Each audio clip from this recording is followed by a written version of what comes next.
So I hope you are all ready with your presentations. First, I call Dr. Uppu Yugandha Niharika. Please.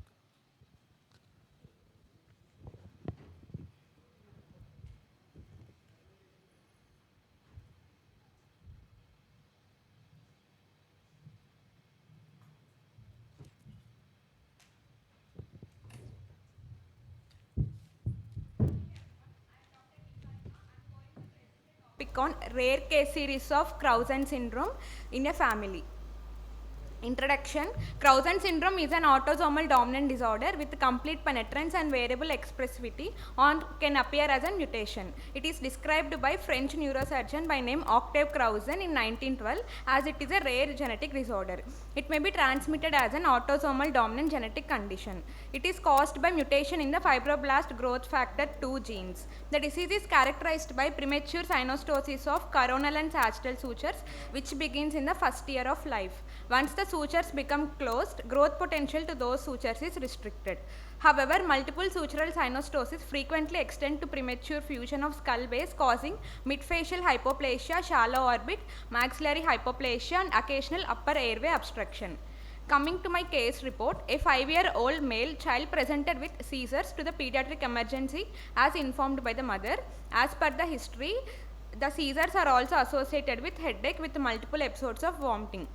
The child was already a known case of hydrocephalus diagnosed 1 year ago and he was on BP shunt. On examination, the child's head appearance and ocular appearance was abnormal and the child was conscious but not coherent. His vitals are stable, weight is 14 kgs, height 89 centimeters, weight per age is between 2 to 3 standard deviations, height per age is less than minus 3 standard deviations. CVS respiratory and GIT systems are normal. They referred the patient to ophthalmology department for abnormal ocular features. On external examination, there was frontal bossing, flat nasal bridge, micronathia, hypertelorism and canthal index was 41 and proptosis is observed. On ocular examination, visual acuity could not be assessed as patient was not coherent. And coming to the eyeball, there was a proptosis of more than 3 mm from the baseline is observed and there is a divergence of eyeball of about 30 degrees was there. Eyelids, mild legophthalmus due to proptosis is present in both eyes. Conjunctiva is normal, cornea is clear, AC is normal in depth and clear in both eyes. Iris is normal in pattern and color, pupil is round reacting, single lens is clear in both eyes. This is the image of the child. Here we can see that frontal bossing, flat nasal bridge, proptosis, mild legophthalmus and micronathia is observed. This is the B scan of the baby which is normal. On fundus examination also found to be a normal in both eyes. On CT brain it shows focal gliosis in left centrum semi-oval. VP shunt tip is present in right lateral ventricle. Unfortunately, the child has died due to the failed VP shunt.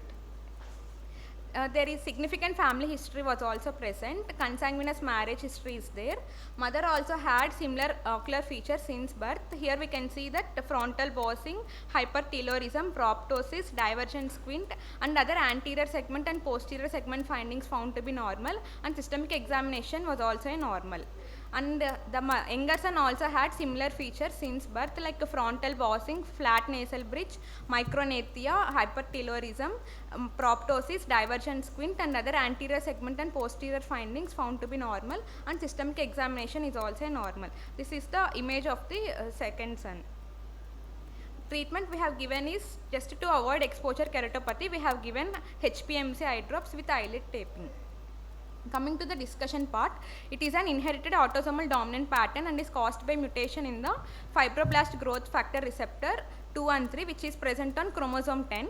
It has a complete penetrance but variable expressivity resulting in phenotypically unaffected to severe deformities within the same family. It is fairly rare entity and is estimated to occur in 1 in 60,000 newborns. However, it is the second most common craniosynostosis syndrome. FGFR2 and 3 are the two 4 transmembrane protein receptors responsible for osteoblast differentiation during embryological development. Missense mutations in these two receptors result in gain of function, signaling and subsequent acceleration in differentiation of osteoblast. This process results in the premature fusion of sutures. In Clausen syndrome, brachycephaly is the most common presentation due to bicoronal suture fusion. Due to autosomal inheritance pattern, family history is an important component of the history. The clinical source of worsening of facial deformities over the first 2 years of life helps to make the clinical diagnosis. Last minute. Additional testing is usually not needed to make the diagnosis. Surgical management is the treatment modality of choice to correct the maldevelopment of midface and orbits to prevent blindness and intellectual disability related to the restriction of brain and orbital development. If the cranial vault abnormalities are corrected, patients with Clausen syndrome will have normal cognitive function, vision, hearing and lifespans. Earlier correction minimizes the cognitive disabilities, airway obstructions and decreased visual acuity. It requires long-term follow-up to monitor ocular development. These examinations should also monitor for optic nerve edema that would raise concerns for elevated intracranial pressure. Coming to the conclusion, the parents of the patient should be counseled about the child's condition and expected prognosis. They should understand that they could not have done anything before or during pregnancy to prevent the birth of a baby with this condition. The management of craniosynostosis is complex and difficult and requires a team of subspecialists including pediatricians, maxillofacial surgeons, plastic surgeons, neurosurgeons, ENT specialists and ophthalmologists, both pediatric ophthalmologists and oculoplastics. The nurses involved need to be specially trained to assist in recognizing the complications and educating the families. An interprofessional team approach will provide the best patient outcomes. These are my references. Thank you. Thank you, Dr. Niharika. Very well presented, exhaustive description of the case. Thank you. Penile hypoplasia, polydactyly and syndactyly of the toes and mental retardation. Coming to the ocular examination, vision in the both eyes is 636 unaided. With glasses it's improving to 6.9. Slit lamp examination shows normal anterior segment, and fundus examination in both eyes show clear media with pale disc which is normal in size and shape and distinct margins, and there is narrowing of the vessels with foveal reflex, and the background retina shows bony specular pigment dispersion in both eyes. And these are the images. The first image is the right fundus, second is the left fundus, and there is polydactyly and truncal obesity. The second case is a 16-year-old male patient who was brought to the ophthalmology OPD by his father with a complaint of decreased vision associated with night blindness since 6 years, which is progressive in nature. Family history shows second-degree consanguineous marriage of the parents, and the 16-year-old boy has a younger sibling who is normal. On examination, the child presented with truncal obesity, short stature, premature graying of hair, polydactyly and syndactyly of the fingers, and there are learning difficulties and mental retardation. Ocular examination, vision in both eyes is 636 unaided with glasses improving to 6.9. Slit lamp examination shows normal anterior segment, and the fundus examination in both eyes shows clear media with pale disc which is normal in size and shape and distinct margins, and there is narrowing of the vessels and foveal reflex is present, and the background retina shows bony spicules in the mid-periphery region. And these are the images. The third case is a 12-year-old male patient who was brought to the female patient who was brought to the ophthalmology OPD by her mother with a complaint of night blindness since 3 years, which is progressive in nature. Family history shows consanguineous marriage of the parents, and the child has no siblings. On examination, there is truncal obesity, short stature, premature graying of hair, polydactyly and syndactyly of the fingers, and mental retardation. Ocular examination, vision in right eye is counting fingers up to 4 meters unaided with glasses improving to 6.9, and in the left eye it's counting fingers up to 5 meters with glasses improving to 6.9. Anterior segment appears normal in both eyes, and fundus examination both eyes show clear media with pale disc, a normal size and shape with distinct margins, and narrowing of the vessels is present. Foveal reflex is present, and the background retina shows bony spicules in the periphery with a tessellated background. And these are the images. Bardet-Biedl syndrome is a rare celiopathic human autosomal recessive genetic disorder affecting multiple organ systems. It is characterized principally by the cardinal symptoms of marked central obesity, night blindness, polydactyly, mental retardation, hypogonadism. Apart from the cardinal manifestations, other features include various degrees of intellectual impairment, congenital heart block, brachycephaly, deafness, and dental abnormalities. The primary clinical features include rod cone dystrophy, postaxial polydactyly, central obesity, cognitive impairment, hypogonadism, complex genital anomalies, and renal dysfunction. And the secondary features include speech disorders, strabismus, cataract, astigmatism, brachycephaly, syndactyly, developmental delay, ataxia, diabetes mellitus, nephrogenic diabetes insipidus, left ventricular hypertrophy or congenital heart disease, and the presence of any 4 primary features Last minute. or 3 primary and 2 secondary features is required to diagnose Bardet-Biedl syndrome. It is differentiated from Laurent-Moon syndrome, in which paraplegia is associated with Bardet-Biedl syndrome features. Electroretinography can support the signs of retinal dysfunction in early cases that have not yet manifested on retinal examination, which shows diminished A and B waves at both scotopic and photopic light levels. Patients and their families should be referred to genetic counseling for evaluation upon clinical diagnosis, and there is no therapy to treat the cause, but multidisciplinary care is required to treat the disease manifestations, and patients should be given low vision aids as indicated. Annual, if required, more frequent follow-up should be done. And these are the references. Thank you. Thank you, Dr. Vinela. Over what period of time did you record all these cases? 1 year. 1 year you got 3 cases. Okay. Thank you very much. So next case is also yours? Yes. Okay. Proceed.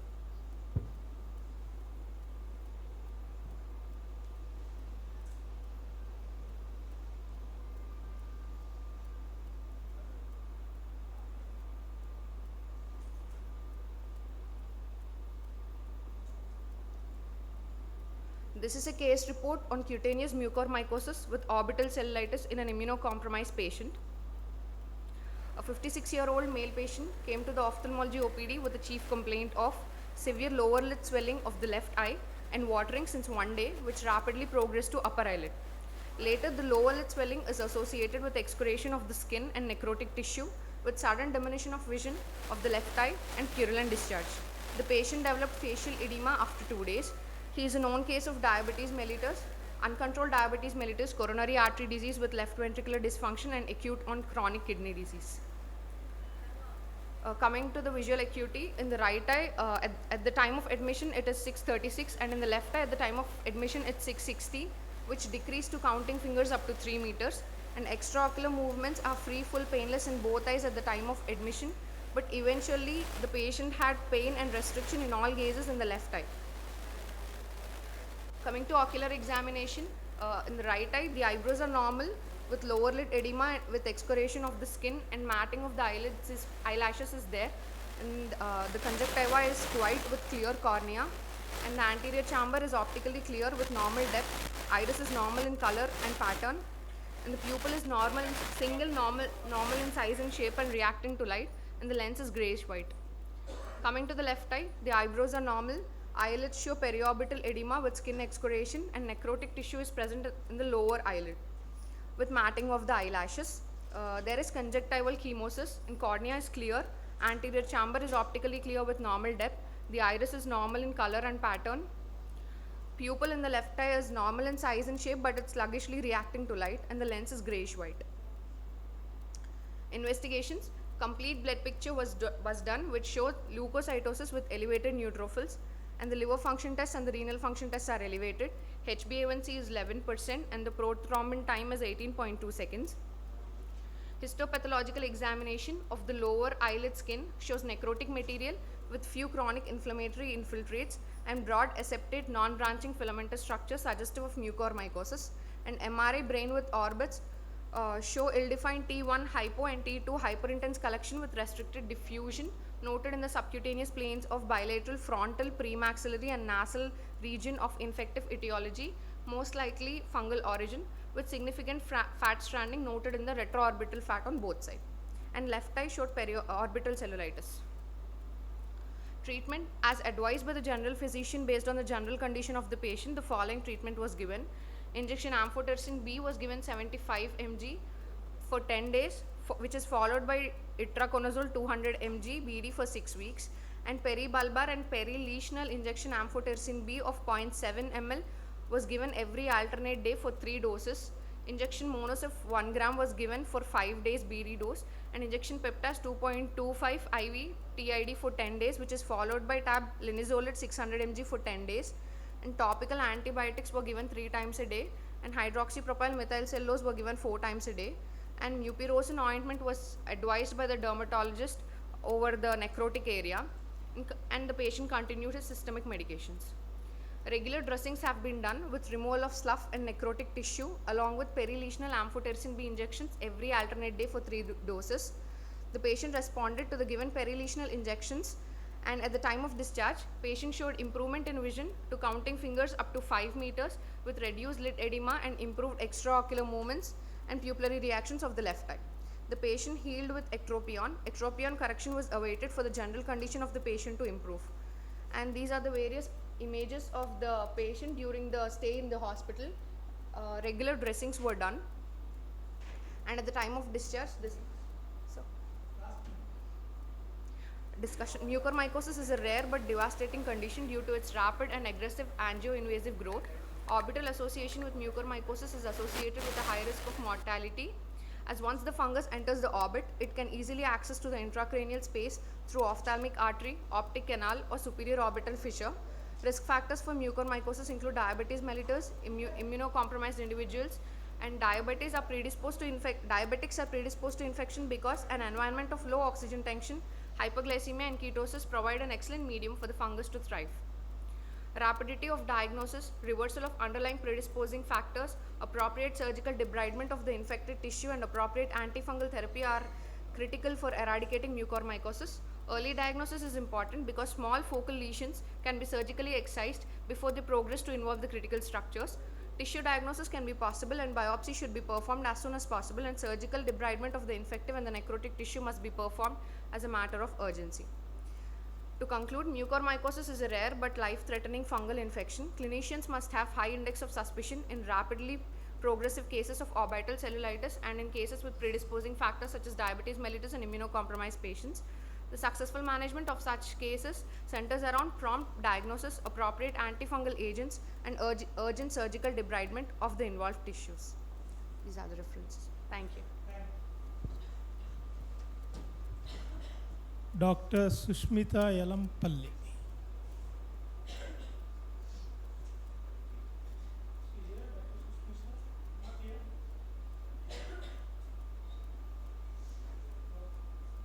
P. Agarwal, please come.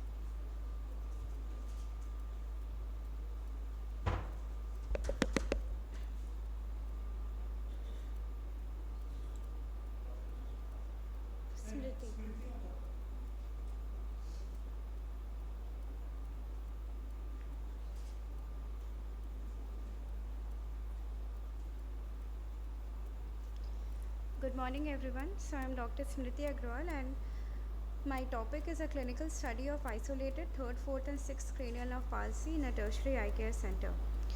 So isolated 3rd, 4th and 6th nerve palsies are a common cause of diplopia in ophthalmic practice. The most common cause is microvascular ischemia, but with the help of MRI, some less benign but potentially treatable causes are also identified, like intracranial neoplasm and aneurysm. The need for urgent neuroimaging in older adults with microvascular risk factor has always been a debate, considering the risk and benefits of close observation with immediate testing. There has been a lot of studies done, but most of them were retrospective and considering only one cranial nerve. So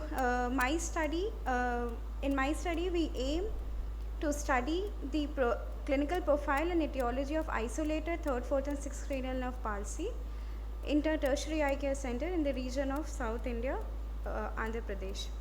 There are 3 objectives.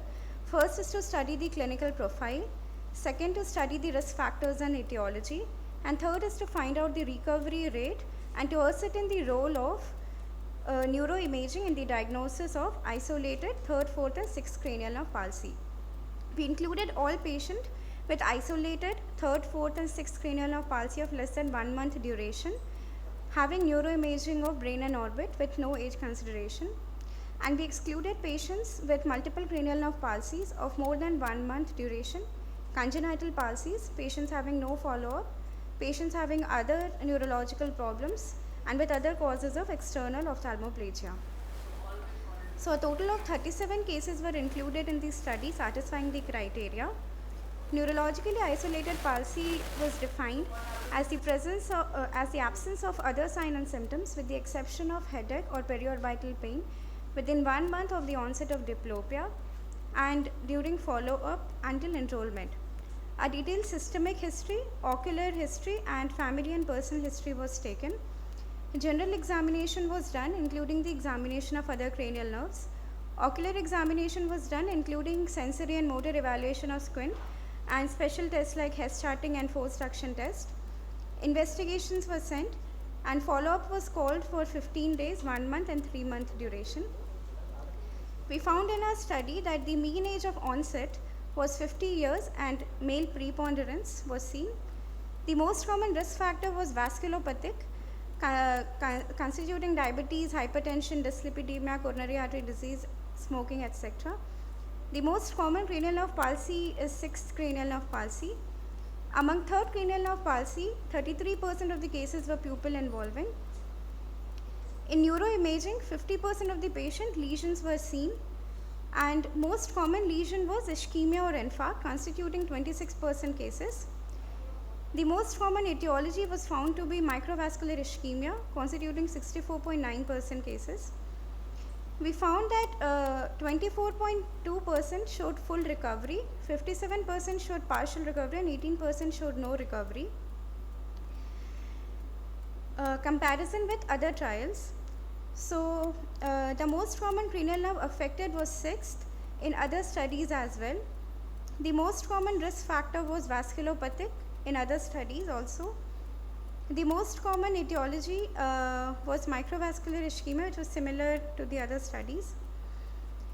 Regarding the role of neuroimaging, Tamankar et al. And Neelam et al. Also says that there is a role in the initial evaluation, but Nair et al. Says that the patients with vasculopathic risk factors can be kept under observation for 3 months. If not improved, then neuroimaging was advised. So in conclusion, neuroimaging procedures are important in the initial evaluation of patients with acute oculomotor palsies. Because we did early neuroimaging in patients with vasculopathic risk factors also, we were able to diagnose the infarcts and ischemia early, which led to early intervention, and there's a fast recovery. 81% of our patients showed recovery, and 88% patients with ischemia or infarct showed full or partial recovery within 3 months. These are the references. Thank you. Thank you, Dr. Arula. Next, I call Dr. Arvind Ramesh Babu.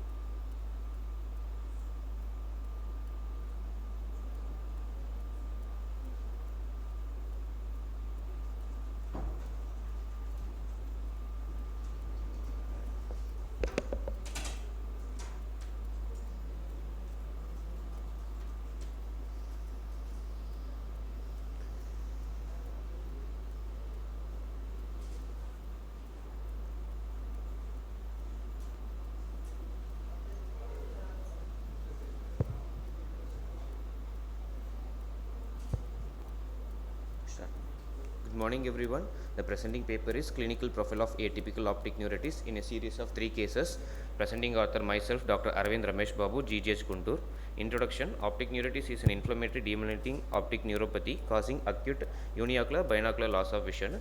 The diagnosis is mainly based on clinical history and examination findings. Investigations like MRI, lumbar puncture, and antibodies against aquaporin P4 and myelin oligodendrocyte glycoprotein help in finding the association and cause of vision loss.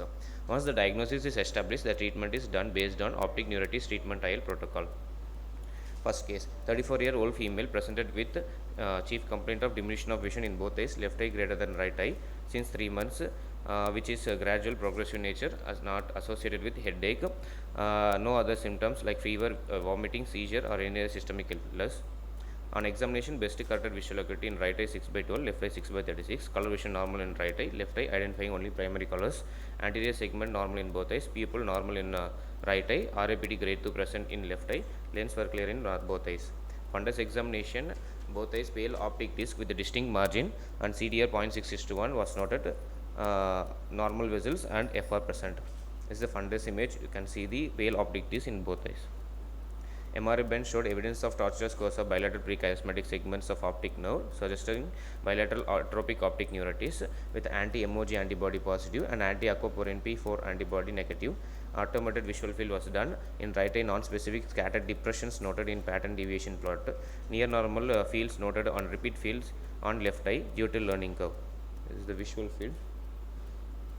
The patient was admitted in neurology ward and got treatment with IV pulse method prednisolone 1 gram for 3 days, followed by oral prednisolone 60 mg OD. Injection rituximab was also administered. No visual improvement was noted following treatment. Case 2, 22-year-old male patient referred from neurology ward with history of painful loss of vision in both eyes since 1 month, which is gradual and progressive in nature, who is a known case of psychiatric disorder and seizure disorder. History of chronic alcoholic consumption and smoking habit was there. No other symptoms. On examination, best corrected visual acuity was perception of light positive in both eyes. Anterior segment was normal on both eyes. Pupil mid dilated sluggish and reacting in both eyes. Lens was clear. Fundus examination in both eyes, disc edema with blurring of margin associated with disc failure in initial condition with associated with macular folds. Contrast enhanced MRI brain with both orbits showed demyelinating or encephalitis. Contrast enhanced MRI whole spine showed non-enhancing subtle T2 hyperintense areas in spinal cord from D8 to D11, probably demyelination. Anti-MOG antibody positive and anti-aquaporin 4 antibody negative. Patient was also admitted in neurology ward and same treatment as followed. Vision improvement to hand movement was noted. This is a fundus image. Pardon me for the non-clarity of the image. You can see the optic disc pallor in both eyes, which is taken after 3 weeks of presentation. Case 3, 50-year-old female patient referred from neurology ward with history of loss of vision in both eye since 15 days, which is also gradual progressive associated with retrobulbar pain.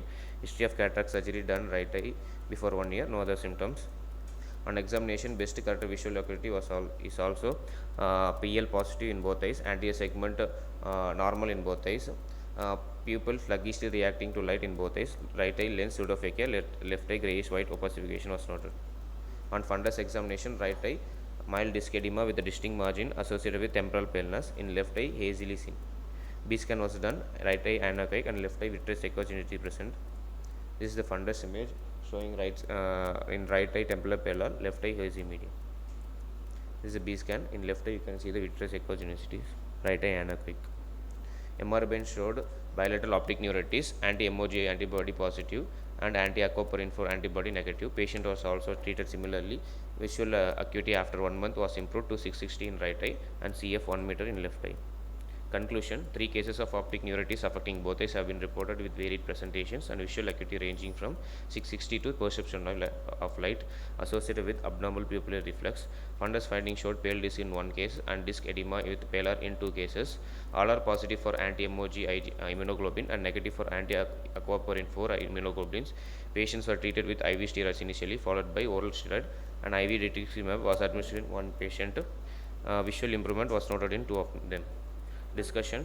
Optic neuritis is a group of disc conditions that involve inflammation of the optic nerve. Patients present with partial to complete vision loss within a few days of onset and also have disc dermatopathia with pain on ocular movements at the presentation. Various etiologies can be responsible for optic neuritis. Presentation can be broadly grouped into 2, atypical optic neuritis and typical optic neuritis. Typical optic neuritis follows a specific clinical pattern and usually related to demyelinating lesion. In atypical optic neuritis, it differs from this presentation and has a long list of differentials, and it includes neuromyelitis optica spectrum disease. Differential diagnosis: optic neuritis, papilledema, Leber hereditary optic neuropathy, ischemic optic neuropathy.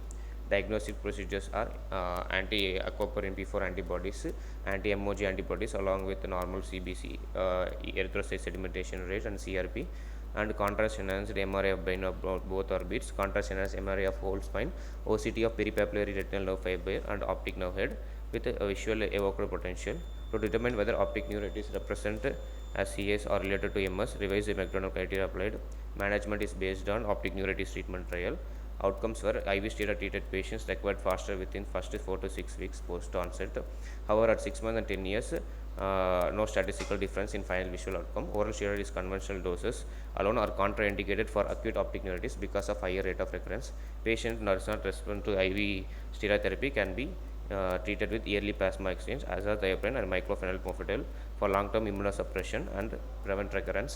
Rituximab, which Please is a conclude. monoclonal antibody, decrease relapse and increase stabilization of disability in neuromyelitis optica spectrum. These are my references. Thank you, Dr. Ramesh Babu.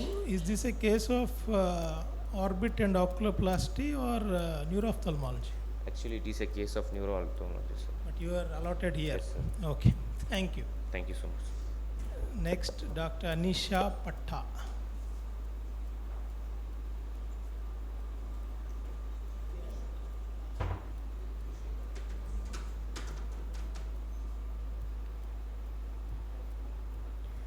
Good morning. My name is Anisha Patta. Today I am doing a case report of unilateral disc eczema. My co-authors are Dr. P. Ravikaran sir.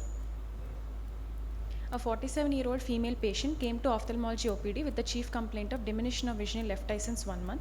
Patient was apparently normal 1 month back but gradually developed painless and progressive loss of vision in the left eye. There is no history of trauma, headache, nausea, vomiting, double vision, redness, itching, discharge, photophobia or phonophobia. There is no history of flashes of light. There is no history of colored halos, floaters or glare. There is no history of loss of color perception. In past history, she had no history of similar complaints in past. She is not a known hypertensive, diabetic, pulmonary tuberculosis, Hansen's disease, coronary artery disease, cerebrovascular disease and chronic kidney disease. In personal history, the patient takes mixed diet, bowel and bladder habits are regular, sleep and appetite are normal and there is no history of any substance abuse. On general examination, patient is conscious, coherent and cooperative. She is moderately built and nourished.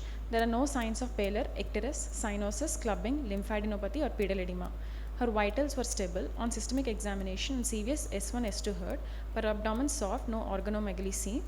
Respiratory system, normal vesicular breath sounds heard. On CNS examination, there is no focal neurological deficits and spine is normal. In ocular examination, her facial symmetry is normal, head posture is normal, forehead and chin position is normal, both eyes are orthophoric, extraocular movements, ductions, versions and vergences are normal. Color vision is normal in both the eyes with Ishihara's chart. Coming to the ocular examination, right eye, her visual acuity was 6.9 and best corrected visual acuity was 6.6. Her anterior segment is within normal limits and lens is clear. Intraocular pressure measured by Goldman applimation tonometry is 19 mm Hg. Her fundus is within normal limits. Left eye examination, visual acuity unaided is 6/24, best corrected visual acuity is 6.9. Her anterior segment is within normal limits, but her pupillary reactions are sluggishly reacting to both direct and consensual right reflexes. Lens is clear, intraocular pressure is 19 mm Hg. Coming to fundus examination, media was clear, optic disc showed blurred disc margins with the hemorrhages over the disc, cup disc ratio is obliterated, blood vessels were tortuous and macula showed cotton wool spots and foveal reflex is absent.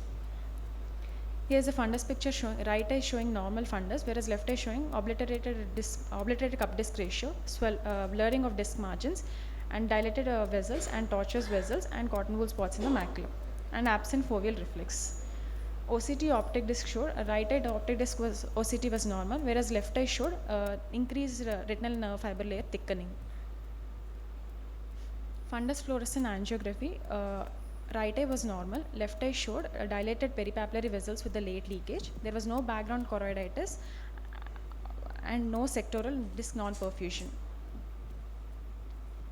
MRI brain showed mild impingement of the optic nerve by the anterior cerebral artery.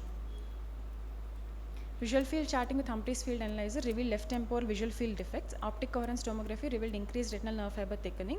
Fundus fluorescent angiography showed no sectoral optic disc non-perfusion and there is no evidence of any background choroiditis but showed dilated peripapillary vessels with the late leakage. MRI brain showed mild impingement of the optic nerve with the anterior cerebral artery. Treatment given was injection Decadron 2 cc IV BD was given for 3 days. It was followed by tablet Vislon 40 mg for 5 days, followed by 30 mg for 5 days, followed by 20 mg for 5 days and then followed by 10 mg for 5 days. She was also put on tablet Omes 20 mg for 20 days. The patient was then referred to a neurosurgeon who advised observation under steroid medication and digital subtraction angiography in case there is deterioration or there is no improvement in her condition. On review after 1 week, disc edema in the left eye reduced. Then she completed the course of steroid. After completing the course of steroids, she was put on tablet Neurokind and asked to come for follow-up after 1 month. In conclusion, Compressive optic neuropathy can be caused by intrinsic and extrinsic compression anywhere along the optic nerve. The most common sign is progressive monocular vision loss. Early diagnosis and prompt treatment can prevent the permanent vision loss. Here are my references. Thank you. Thank you, Dr. Anisha. So why you call it unilateral disc edema? If it is bilateral, do we call it disc edema or something else? We call it papilledema. Okay, thank you. Next, Dr. Sai Nikita. Not here? Sai Nikita? Okay, then we'll call Dr. K. Meghana Reddy.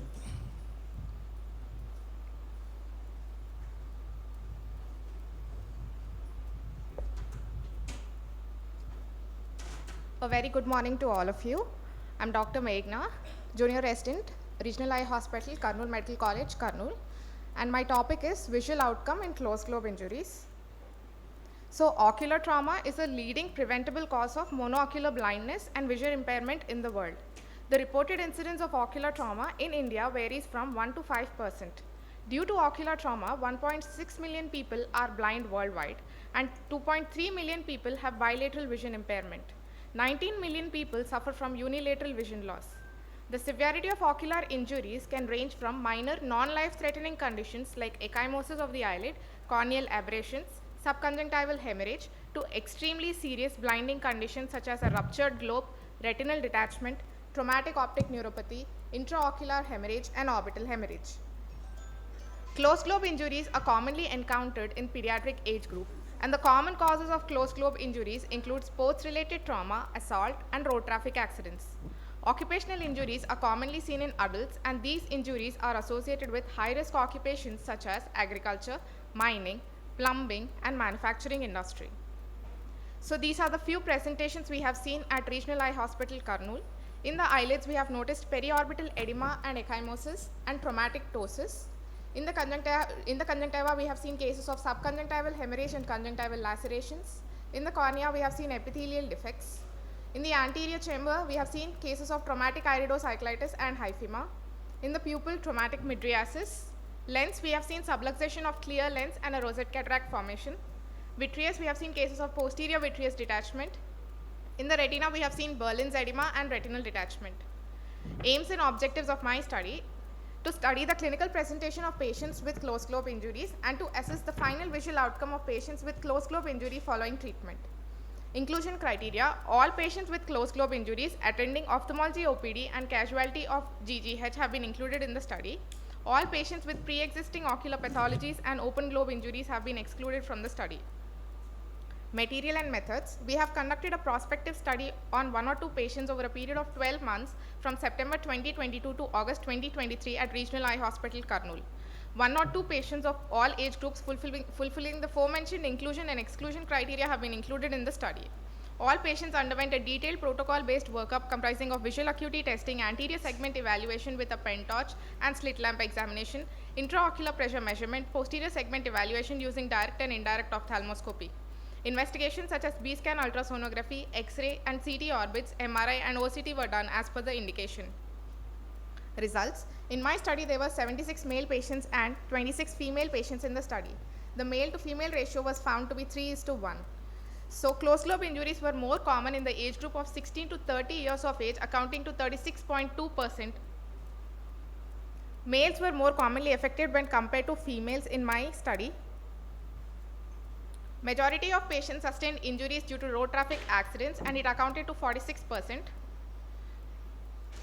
Pattern of injury distribution: subconjunctival hemorrhage accounted to 31.25%. The Snellen's best corrected visual acuity at the time of presentation was 6/60 or better in 83.4% of the eyes. At the end of 3 months, it was 96.5% of the eyes, and best corrected visual acuity 660 or better, while poor visual acuity of less than 660 or worse at 3 months follow-up was seen in 3.5% of the eyes. Discussion: the closed globe injuries were more common in the age group of 16 to 30 years and least common in patients aged more than 60 years. Males were more commonly affected when compared to females. Male preponderance is related to occupational exposure and driving under the influence of alcohol. Majority of patients are from rural areas with a limited access to emergency eye care facilities. Road traffic accidents have been found to be the most common cause as they occur as a result of rash driving under the influence of alcohol or driving without the use of protective measures.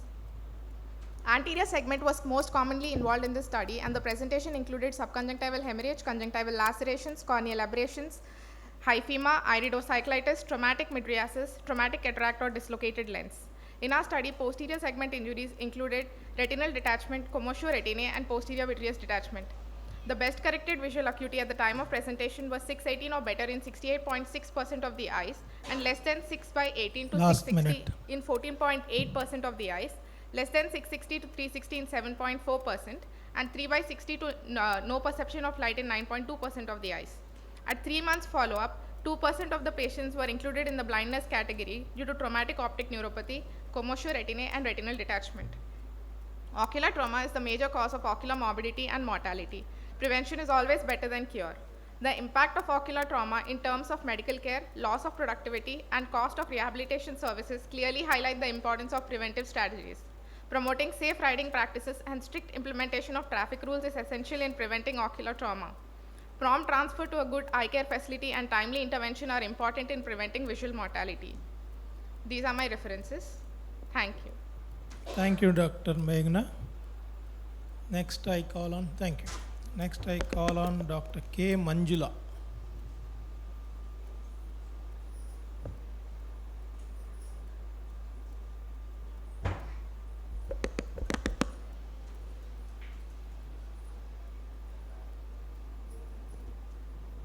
Good morning, everyone. My name is Dr. K. Manjula. My topic is surgical management of ptosis. Aim of this study is to evaluate the functional and cosmetic outcome and compare the complications of various ptosis surgeries done for correction of ptosis at a tertiary care hospital. Introduction. Ptosis refers to vertical narrowing of palpebral fissure secondary to drooping of upper eyelid to a lower than normal position. The original surgical technique for correction of ptosis utilized the resection of upper lid skin to more effectively allows the frontalis muscle to elevate the eyelid. Failure of skin excision methods led to the modern muscle-based surgical techniques. Maintenance of correct eyelid position is an important consideration when selecting a technique to correct the ptosis. Other considerations which have shaped the evaluation of these surgical techniques includes the need for cosmetically acceptable results, preservation of normal eyelid crease, maintenance of normal tear film, prevention of exposure keratopathy by prevention of overcorrection. In this study, we aim to evaluate and compare the surgical outcome and complications of following surgeries being done for ptosis are levator resection, levator advancement, facial eta sling, silicone rod sling, and Fassnella cervid surgery. Materials and methods. In this study, 30 patients of all age groups and either sex who had operated for ptosis by the same consultant and followed up to a post-operative period of minimum 6 months were included in this study to analyze the post-operative complications of various surgical techniques. A routine ophthalmological examination include the visual acuity measurement, a detailed slit lamp examination, and a fundus examination was done preoperatively for all the patients. A detailed ptosis analysis regarding its amount, type, severity was assessed and measured preoperatively. All preoperative data regarding palpebral fissure height, marginal reflex distance 1, absence or presence of lid crease, levator function, Bell's phenomenon were entered in case regards prior to any surgical intervention. The kind of surgical procedures to be done in ptosis depend on the amount of ptosis and amount of levator action. Ptosis was graded as follows. Mild ptosis, drooping of lid was 2 mm or less from the normal position of rest in primary gaze. Moderate ptosis, drooping of lid between 2 mm to 4 mm from the normal position of rest in primary gaze. Severe ptosis, drooping of lid equal to or more than 4 mm from the normal position of rest in primary gaze. Postoperatively, the data was regarded the data regarding amount of ptosis correction achieved and the presence of any complications of visual significance and cosmetic appearance were evaluated to define the success of the surgery. The postoperative correction in amount of ptosis in our study was defined as good, fair, and poor. In good, if postoperative correction is equal to the amount of preoperative ptosis or overcorrection or undercorrection of 1 mm with normal lid crease and no to less than 2 mm lag of thalamus.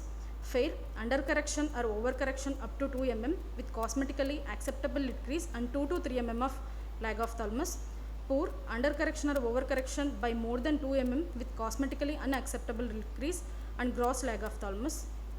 All complications of ptosis were noted in the form of cosmetic appearance, undercorrection, overcorrection, lid lag of thymus, lid notching, entropion, prolapsed of fornix, exposure keratitis, sling exposure, granuloma and infection. A note was made on every visit at 1, 3 and 6 months regarding the amount of palpebral fissure height obtained and the other associated complications as given above.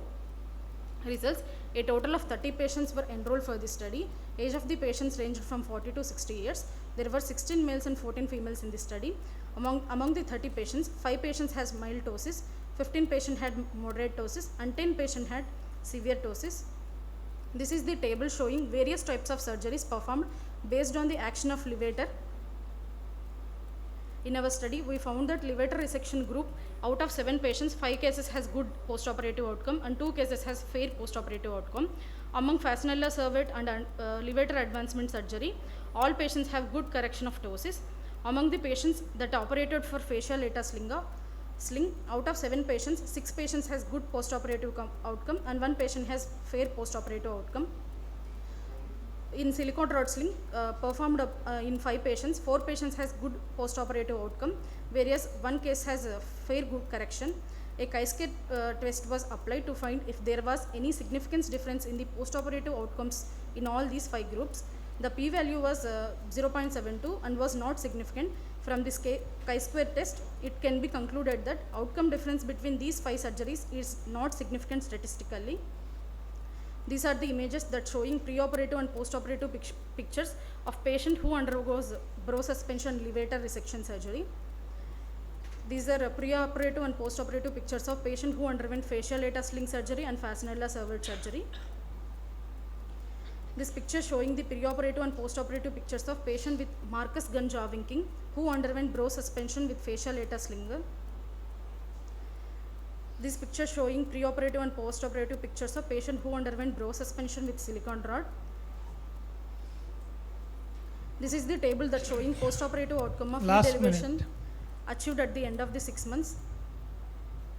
Complications is noted in the postoperative period after various surgeries. Lag of thymus was seen in 2 patients who have underwent levator resection and 1 patient who have underwent facial eta sling and 1 patient who have underwent silicone rod sling. Lid notching is seen in patient who have underwent facial eta sling. Discussion. Hence, from our observations during the study, few conclusions we could summarize are as given below. Good Bell phenomenon is an essential prerequisite to prevent postoperative corneal exposure and associated complications if full correction of ptosis is aimed at. In case of mild ptosis with excellent levator function, fascinella servate surgery gives good cosmetic and functional result. In case of mild to moderate ptosis with good to fair levator function, levator muzzle resection or levator advancement surgery gives good result. The result of LPS resection by measurement may not give proper functional result. Hence, over or under corrections are possible. While doing LPS resection, it is preferable to decide the amount of LPS to be resected on table. While doing LPS resection, it is preferable to leave small length of LPS tendon beyond its anchoring to dorsal plate so that future overcorrection can be tackled easily. Conclusion. Ptosis surgery has to be customized according to the amount of ptosis and levator action, the clinical and surgical experience, familiarity with the advantages and disadvantages of each of these techniques, as well as meticulous patient selection is the key to achieve a successful outcome with low rate of complications. Thank you, Dr. Manjula. Is Dr. Sushmita ready with her presentation? Yes.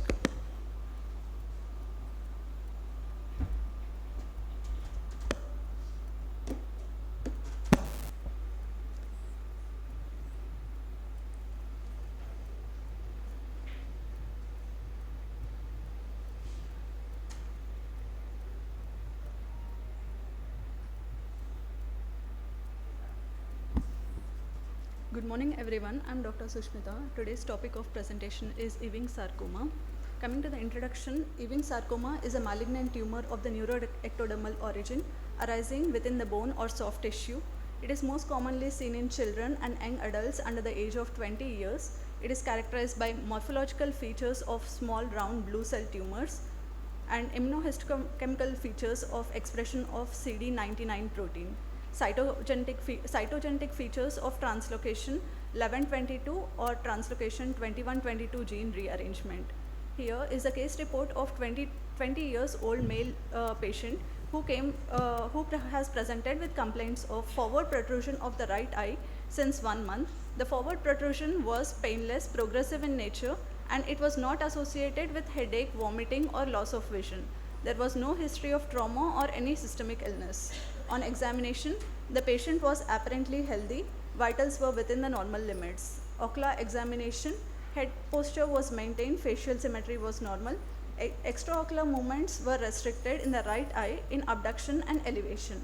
Best corrected visual acuity for distance was 6/6 and near N6. The abaxial proptosis was noted in the right eye.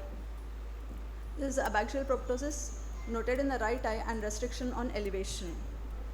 CT scan orbit was done and it showed a soft tissue density mass lesion in the medial aspect of the extracorneal compartment. It was measuring about 3 into 1.5 centimeters and the mass effect was abetting the medial rectus. There was mild erosion of the ethmoidal sinus suggestive of neoplastic etiology, and a provisional diagnosis of rhabdomyosarcoma or Ewing sarcoma was made. Based on the progression of proptosis, that necessitated for early surgery, and the lesion was also well defined. The patient clearly explained about the pros and cons. Patient underwent right medial orbitotomy with mass excision and biopsy under general anesthesia. This is a picture of the excision biopsy. Histopathological report showed solid gray white lesion measuring about 2 into 1.5 centimeters, and on microscopy the tumor was composed of nests and islands of cells surrounded by dense hyalinized membrane with oval nucleus and coarse chromatin. And based on histopathology, the diagnosis was made as a neoplastic lesion suspicious of malignant round cell tumor. Immunohistochemistry was done in this case to further classify the small round cell tumors. CD99, NKX2.2 and Vimentin were positive, and cytogenetics showed rearrangement of ESWR1 gene, which was positive, and it was suggestive of Ewing sarcoma. On first follow-up, the wound site was healthy and anterior segment and posterior segments were within the normal limits. Patient counseled about the nature of the tumor, chances of relapses, and need for regular follow-ups. Patient was advised to consult the oncologist in view of need for chemotherapy, but the patient lost follow-up for 4 months. He didn't consult the oncologist for 4 months. After 4 months, the oncologist has done a PET CT scan which showed recurrence of the lesion. On examination, best corrected visual acuity was 6/6, but extraocular movement showed mild restriction. Patient clearly explained about the prognosis and referred to the oncologist in view of need for chemotherapy or radiotherapy.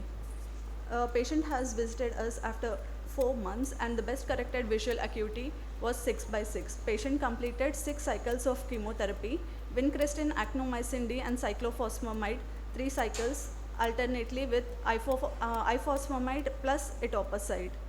MRI orbit was done after 6 cycles of chemotherapy, which showed no evidence of residual or recurrent Last lesion. minute. Patient was advised adjuvant radiotherapy in view of high relapse rates in Ewing sarcoma. On the last follow-up, the patient completed chemotherapy and adjuvant radiotherapy. Best corrected visual acuity was 6/6, and there were mild side effects of radiation such as loss of eyelashes and punctal block. Repeat MRI scan was suggestive of no residual or recurrent lesion, and he is on regular follow-ups with oncologist and ophthalmologist. Coming to the conclusion, Ewing sarcoma is seen in the younger age group. Presenting as proptosis is a rare manifestation. It is known for its aggressive nature. However, in our patient, the tumor was diagnosed in its early stage and surgical excision was performed. He didn't have any systemic involvement at the time of diagnosis. He has received chemotherapy and adjuvant radiotherapy after surgical excision. Emphasis has to be made regarding the importance of regular follow-ups to detect early recurrences in such aggressive tumors. With appropriate management, there is likelihood of better prognosis, both in terms of survival as well as improved quality of life. Thank you. Thank you, Dr. Sushmita. Dr. Sai Nikita, is she ready?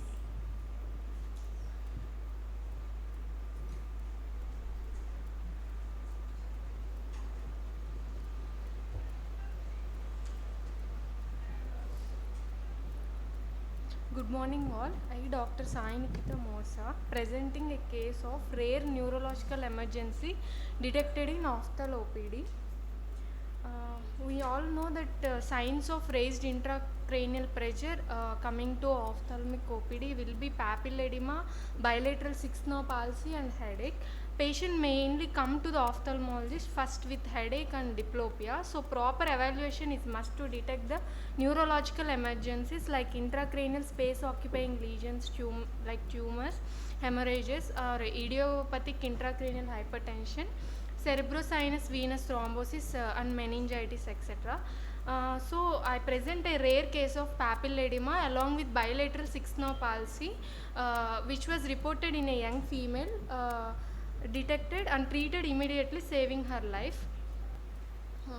A young 17-year-old female came with headache since 1 week associated with nausea, dizziness and had 2 episodes of vomitings. She complains of double vision since 1 day. She said that doubling of images disappears when she closes one eye. She had no history of fever, head trauma. She had history of menorrhagia since 3 months and was taking hormone pills for the same as prescribed by her gynecologist. Patient was well oriented and her vitals were stable. Systemic examination was normal. Coming to ocular examination, her vision was 6/6 in both eyes. Color vision was normal. Abduction restriction was noted partially in both eyes, suggesting bilateral sixth nerve palsy. Anterior segment was normal. Fundus examination show early papilloedematous changes in both eyes. Fundus, right eye fundus showing early both eyes showing early papilloedematous changes. So there was a suspicion of raised intracranial pressure as patient had bilateral papilledema with bilateral sixth nerve palsy. Immediately patient was sent for MRI with MRA or MRV and the report showed cerebrosinus venous thrombosis of superior sagittal sinus. Her thrombophilia and blood profile for protein C, protein S, homocysteine, antithrombin 3 etc. was sent and reports were negative. Her coagulation profile was normal. CSF analysis was normal. Patient was immediately referred to neurology and treated with anticoagulants, that is IV low molecular weight heparin, acetazolamide and other symptomatic treatment was given. So this case was a hormonal pills induced cerebrosinus venous thrombosis which causes raised intracranial pressure and patient was advised to stop hormonal pills. After treatment for thrombosis, fundus becomes normal and diplopia was recovered due to decreased intracranial pressure and patient becomes normal. Discussion. Bilateral papilledema suggests there is raised intracranial pressure, but association of bilateral sixth nerve palsy is a rare clinical consequence, may be associated with its severity. The patient had severe headache and did not have any other cranial nerve abnormality except sixth cranial nerve and had features of papilledema suggesting the localization to the subarachnoid space and possibility of raised intracranial pressure. Sixth nerve is more vulnerable to raised ICT because it gets compressed in the subarachnoid space as it takes acute bend at to enter into Dorello's canal. Hence, bilateral transient sixth nerve palsy is a false localizing sign. This young female had history of usage of hormonal pills for gynec problem for a period of 3 months, which leads to the suspicion of a thrombosis, and hence MRI with MRA or MRV was advised, confirming cerebrosinus venous thrombosis. CSVT is a rare life-threatening condition, most common among females. Risk factors include severe dehydration, hormonal pills usage, pregnancy, otitis media, mastoiditis or any other clotting factor abnormalities. So immediate anticoagulation therapy can resolve the thrombosis, decreasing the intracranial pressure within few weeks, saving the patient's life. So my conclusion was dilated fundus examination is must to look for papilledema to rule out raised intracranial pressure in patients presenting with diplopia and severe headache. So it may save the life from neurological emergencies. Timely anticoagulant therapy in this case contributes to the good clinical outcome. Thank you. Thank you, doctor. That concludes this session. Thank you all very much.